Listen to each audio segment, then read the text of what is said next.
yesterday. It sounds like a very simple word, but for many English learners, yesterday is the moment where English suddenly becomes confusing. Hello, everyone, and welcome to Prime English Pod. My name is Ethan, and I'm really happy you're joining us today.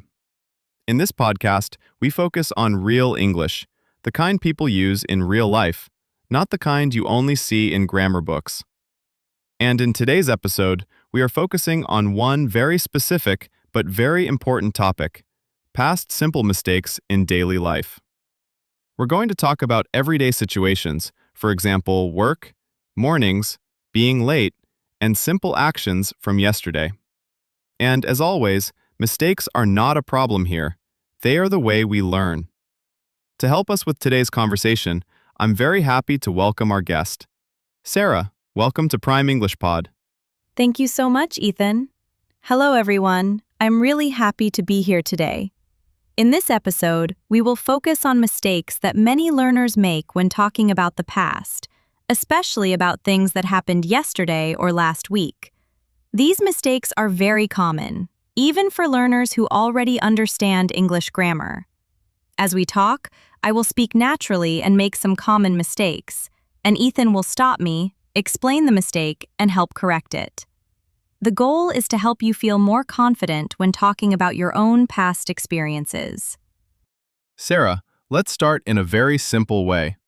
I want you to think about yesterday from the moment you woke up until your day really started, and tell us what that morning was like. Yesterday was a very difficult day for me, and it started badly from the beginning. I wake up late in the morning because my alarm don't ring, and when I realize the time, I feel stressed and nervous immediately. Let's pause here for a moment because this sentence includes very common past simple mistakes. When we talk about yesterday, the verb wake up cannot stay in the present form. In the past simple, wake up becomes woke up because it is an irregular verb. Now, let's look at the second part. In the past simple, we do not use don't. We use didn't, and the main verb stays in its base form. So, don't ring becomes didn't ring. The corrected sentence should sound like this. Yesterday, I woke up late in the morning because my alarm didn't ring. Try saying the full sentence again. Yesterday, I woke up late in the morning because my alarm didn't ring, and when I realized the time, I felt stressed and nervous immediately. That sounds much clearer now. Notice something important if you're listening.